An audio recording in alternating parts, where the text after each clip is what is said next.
Happy New Year, everyone. Welcome back to the channel. My name is Brooks, and this is Anderzen. Today, we're going to be making a quick rundown video of the plans for the year, plans for the C55 and the ML55, plans for the channel, and just plans in general for 2021. So stick around. Hope you guys enjoy. And as always, feel free to comment down below on anything you guys want to discuss that you see in today's video. There's lots in store for this year, so don't forget to subscribe and turn on notifications so you can be up to date with any videos that drop. But before we move on, I just want to give a special thank you to everyone that has joined along in the channel. Thank you to the sponsors of the channel. All of your support has meant the world to me, and it enables me to push this further than I could on my own. It's been really cool and really special for me to be a part of. So thank you guys, and I wish you all a blessed 2021 and beyond. So with that being said, I'm going to go ahead and swerve down to the bottom of the screen and share with you guys products, ideas, and kind of goals and aspirations for this year for the channel and for both of the vehicles.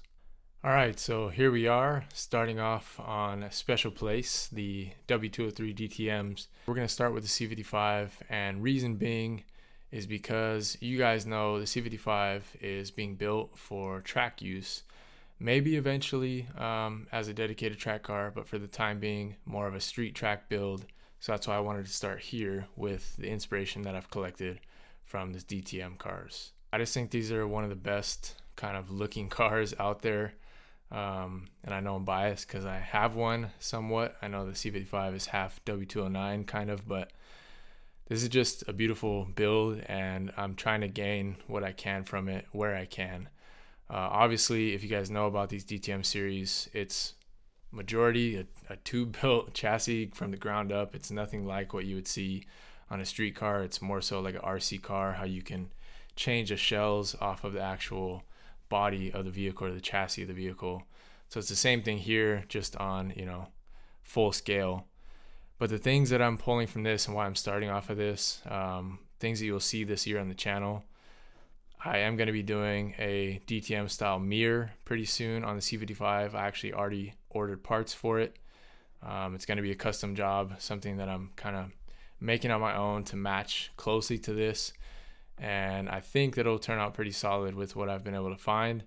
But a lot of the pieces, like I said, will have to be custom made, which I plan on doing either by 3D printing or just fabricating out of sheet metal or aluminum. Along with some mirrors that I was able to find for very cheap actually. So there will be a video on this very soon. Two other things that I got inspiration from this W203 DTM was the side pipes and the chassis mounted rear wing. I think both of these would be awesome to add onto the C55. I don't know how possible it is to do the side pipes just because of clearancing. I'm going to look into it and see and kind of study the bottom of the chassis more and see if it's at all possible. I think it'd be really cool. It's not, a do or die situation. It just would be kind of stylistic preferences. The exhaust is performing amazing right now, and it sounds amazing just basically as a dump behind the rear differential. But I do think it would be a really cool and really unique addition to the vehicle. So I'm going to look into it, maybe with some of the oval tubing that they make now for, space saving purposes. Might be able to fix something up, might be able to fab something up. So we'll see. And then, like I said, the other thing, the chassis mounted wing, I really, really, really, really like this. And I would love to add this on to the C55 eventually.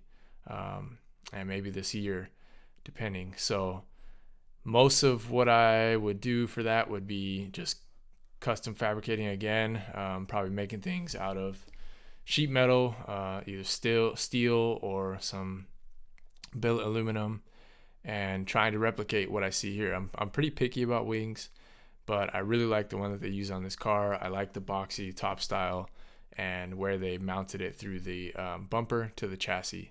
So I think I would be able to mount it pretty good to the spare tire area because that's empty now. I don't have a spare tire back there anymore. So yeah, I think I'll be able to make something pretty close to this. And it's one of the things on the radar for the year. So moving on to the next thing and more talk about track. track usage. Something that I'm going to try to get out to this year is the Autocross events that are held at Evergreen Speedway.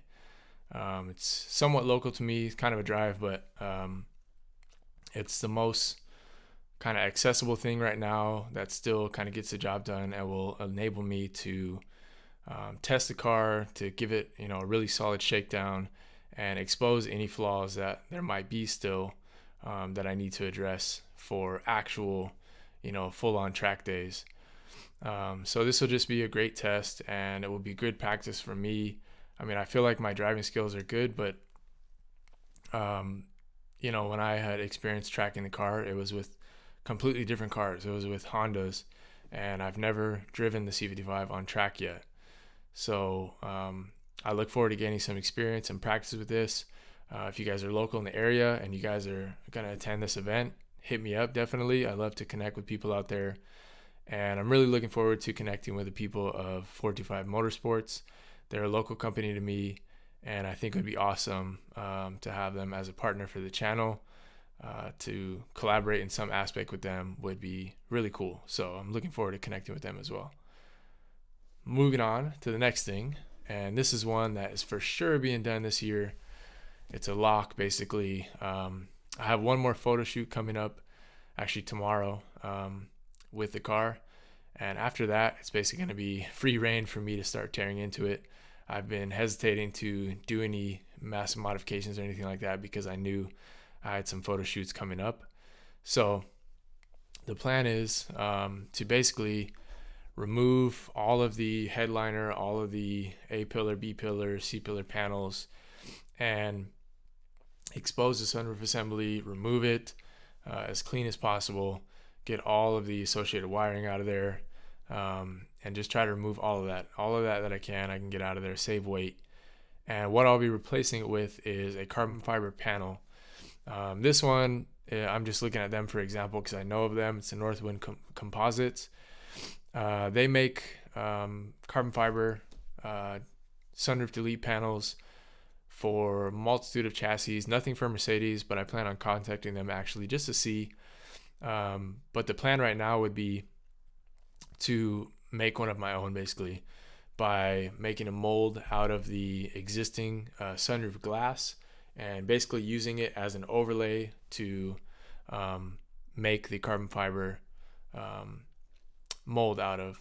And then basically it's just laying the carbon fiber, pouring the resin, making sure it's solid, clear coating it, giving some UV protection. And from there, I would either look at making some tabs to mount it via, bolting, or maybe welding some studs on, or if I can get away with it, which I would prefer, is using some type of, industrial weld adhesive. I think that would be plenty solid. And then I would just go over the top of it with some silicone filler. I forget what they call it. Toyota makes a really good one. It's like the sunroof rubberized material that you basically use to fill the gaps to make it watertight. So that's one that's definitely on the list. This will be happening sooner than later, so some of you guys can look forward to. Now, next, I guess I should start with the other tab first and then explain my ideas. I guess we can start in this one, but my plans for suspension are still kind of up in the air of what I want to do for the C55. I'm really happy with the KYB gas adjust that I put in the rear, with the combination of the rear chassis mounts and all type of things that I've done for the chassis so far. The suspension is performing great, especially for still being majority stock. But the thing that I want to gain is some camber adjustability in the front specifically. And to be able to do that, it's going to either require some custom front control arms or me to modify the strut tower in the front. But the one option that I have for coilover in mind is the STXA. They are basically owned by KW, if you guys didn't know. So they're a very high quality product. And most people have said the STXAs are pretty similar to somewhere in between like the KW V1 and V2s. So up to the same quality and the same kind of performance. and you can find them for, this one's $1,150, and KWV ones are anywhere from like $1,300 to $1,400. Randomly enough, Jags actually carries a STXA coilover for the Mercedes. If you guys need the part number, it's right there. But this is one that I keep coming back to after all the research and everything. I've had some companies actually hit me up asking me if I would want to join on for a partial sponsorship for suspension, but it just didn't make sense for me to do it. Some of them were still, even with partial sponsorship, the way it worked, they still wanted quite a bit of money. And I just wasn't, it wasn't a good enough match to go with the price that they were still asking. Maybe if it was another company that was, offering the same type of thing, I probably would have taken it. But I just didn't want to settle for something that I felt might not be up to par in the long run.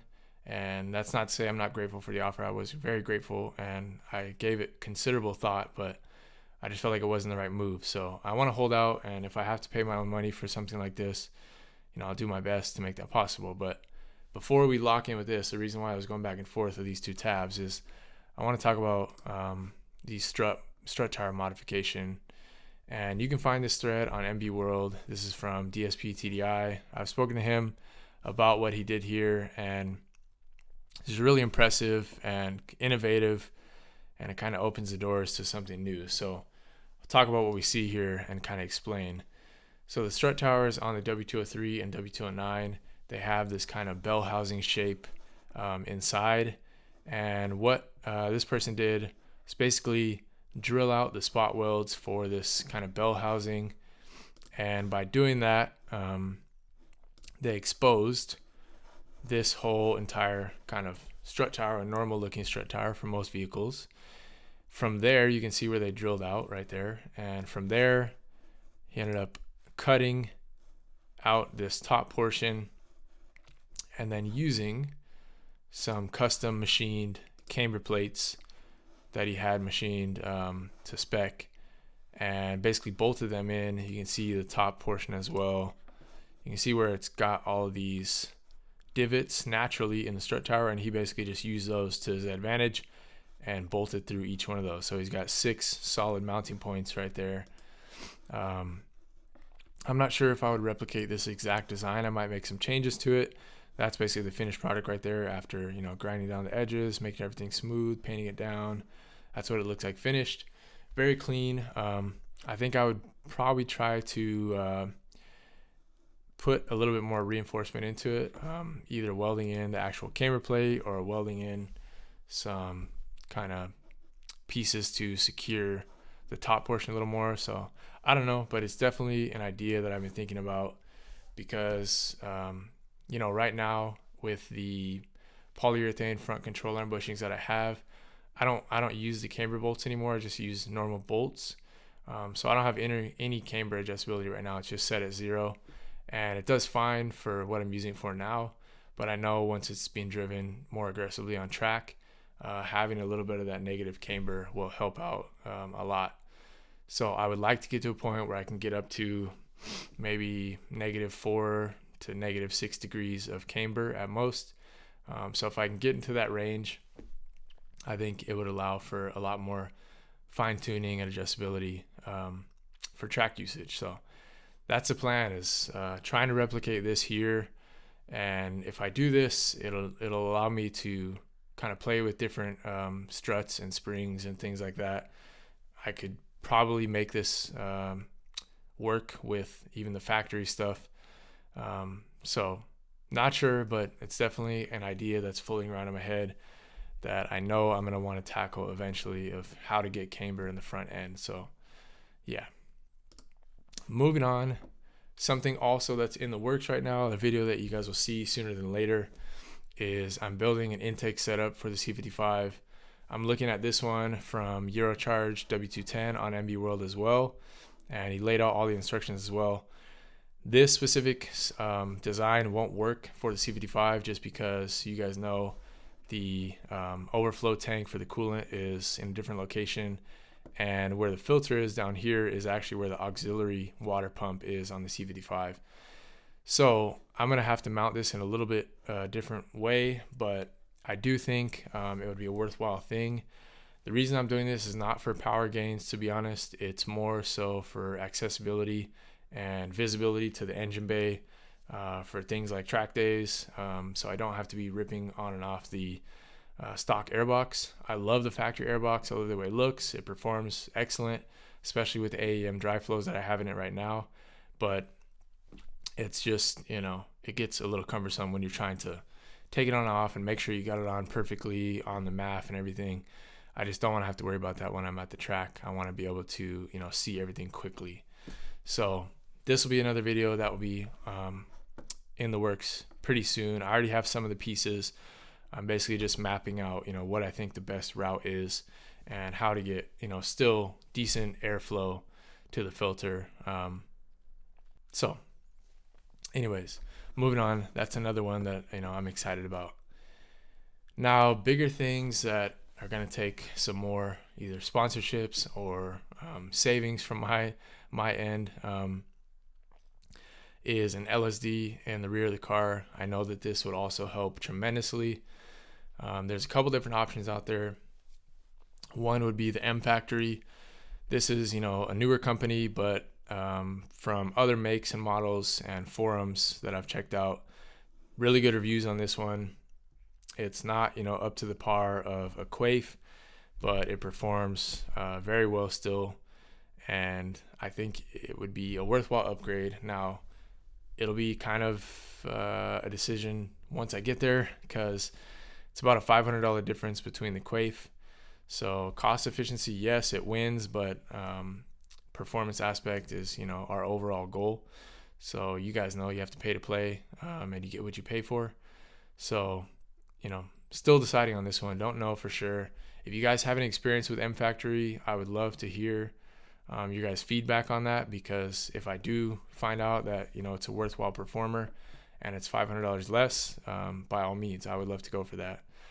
The more tried and true LSD out there is the Quaife. And for our chassis, the W203s, W209s, most of them would take the QD-F9V1. That is basically a plug and play, no modification needed at all. I mean, besides, taking everything out and put it in, but don't have to mess with the differential housing, everything, all the components will just plug and play. Now they make a V2 of this, which is the same part number, QDF9V2 instead of V1. And that one is a little bit kind of beefier. It's the V2. And the biggest difference on that one is you need to do some modification to the differential housing. You might need different bearings. I can't remember for sure, but you for sure need to clearance the housing a little bit more on the V2. So either one I think I would be fine with. They're both the same price. I would honestly probably go with the V2 because I'm okay with modifying. You guys know that. Things like the manual swap. After that, I'm not really scared of anything on this car. So I think I would most likely go with the V2, but I just wanted to put this one out there because it is the plug and play of the Quaife. Now, moving on to more suspension, something that I have in mind, and I've actually reached out to Creative Steel probably about a year ago now. They were talking about doing rear solid subframe mounts for the C55 and W203 chassis. The W203 subframe is actually the same in all the models, except for, I don't know about the coupes, but for sedans and sports sedans, everything, it's all the same. Different bushings are used from factory, but the actual subframe is the same. So I reached out to them. They were on the fence. They were close to wanting to do the solid bushings, but it just didn't make sense to them because they don't have a big enough, customer base from the W203 platform. They mostly cater to the E55 and some CLK63 stuff. So love them. I love Creative Steel. They're one of the first mods that I was doing to the car. If you look back way on the channel, it's one of the first couple videos is the motor mounts and the transmission mounts, which I'm still using, and they're probably still one of my favorite modifications that I've done to the car. They absolutely transformed the car, and they're tried and true as far as a company in the race world, and they're about half the price of any other comparable things out there. I don't want to throw any shade to the other companies providing for the Mercedes platform, but there's some taxing going on definitely from the other companies. So if you're looking for motor mounts or trans mounts, definitely check these guys out. Even if you're looking to replace stock ones, the Daily Street motor mounts will last forever and you won't notice any harshness. So I would definitely check them out. They're worthwhile. So yeah, I have the stock subframe bushings for the C55 right now, and I plan on probably doing a polyurethane fill on them just because I don't know, I could try to get these and mill them down to the correct size, or maybe once I get the subframe out I can measure it and maybe have some aluminum bushings made, but it's something that I'm looking at. So yeah, moving on as well, I already have all these. These are all Strong Flex bushings. Strong Flex is, I think they're a Polish based company. I ordered these almost about 2 years ago now, and it's just one of those jobs that, it's a pain in the butt, so I just haven't looked forward to doing it, and it takes a lot of time. So I'm planning on doing this whenever we drop the subframe, is to do all the bushings in the rear. The front already has polyurethane, but I want to do all the arms in the rear with polyurethane bushing. So they have everything for every arm, every component of the vehicle basically, besides differential and subframes, which I wish they had, but everything else they have. So this is something that whenever I do the subframe stuff, I would probably just drop it. Most likely, if I'm going to do that, I'm going to buy the LSD and I'm going to get something to use for solid subframe bushings. So that would be an all-in-one job, and I would basically take my time, maybe at the end of summer or maybe before springtime, something. But I would try to do it all in one. Drop the subframe, differential, subframe bushings, and all the arms, because I know it would take a while and I would want to take my time with it. So yeah, that'll wrap up the ideas for now. There's probably more that I'm forgetting, but that'll wrap up the ideas and what you guys will see for the C55 this year. There's going to be more, most likely, and differences from what I've talked about here, but these are just kind of where my head's at right now and things that I have in line for the time being. So let's go ahead and move on to the ML55. I didn't forget about you guys that have subscribed for the ML55. It's just that the C55 is being built for track use, so it's getting a lot more attention right now. The ML55 is more so our fun daily driver family vehicle, but I still have some plans for it. So let's go ahead and jump into that now. The first thing is, I've been tempted since I got it because I love the look of kind of triple black cars or just black on black cars. I think it looks really good. And I've been a fan of it for a long time. And it's the first thing I thought about when I got the ML55, and I knew the original wheels were in poor shape before I decided to get the refurbished OEM wheels in the silver. I was back and forth on the fence about getting black wheels or not, and I'm kind of ready to do it. So my plans are to either maybe plasti dip the stock wheels for now to see if I like it, possibly paint them, but most likely I would just plasti dip them, leave them alone, and then if I like the look of the black on black, my plan would be to actually get the same wheels that I got for the C55 and put them on the ML55. For these, I would get an 18-inch instead of 17-inch, and you can see down here, if you look at the 18-inch, they have the correct specs, 66.56 for Mercedes hub bore. They got an 18 by 8.5. The stocks are 18 by 9s, but that's okay. I'm okay with losing, half an inch on that part. 5 by 112, and they have offset for 42 or 35.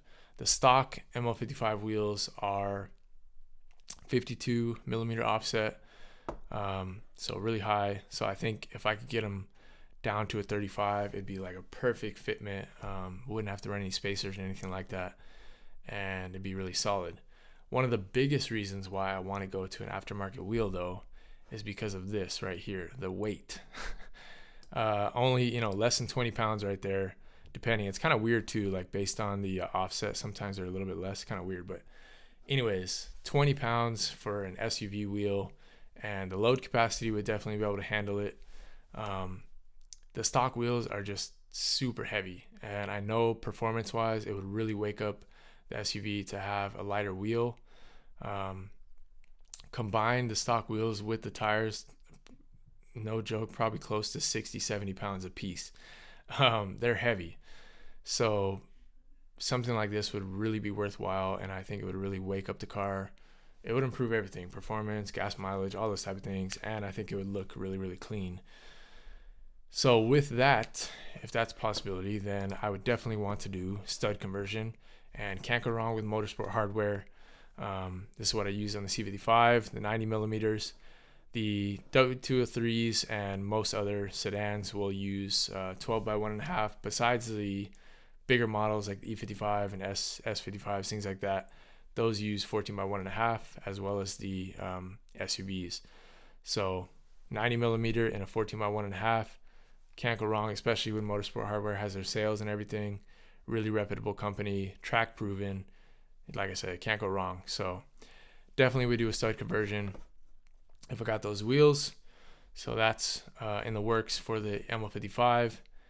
Next thing, and this one is for sure for the ML55 this year, is I want to get a Bullbar. And I've gone back and forth on this because, you know, the additional weight and everything, but I just think it'd be a really solid mod. Be a little more safe, looks cool, and yeah, just something different, something to have. And for the price that you can get these for, I think it's a really worthwhile mod to kind of change the look of the vehicle and just give it an extra dynamic to it. So this one on Amazon I just found randomly. It's a black finish, $240. Pretty good deal. You can find them for anywhere from like $150 to $250 from different companies. So I'll be on the lookout this year to find a good deal on one of these, and one that I know has good reviews.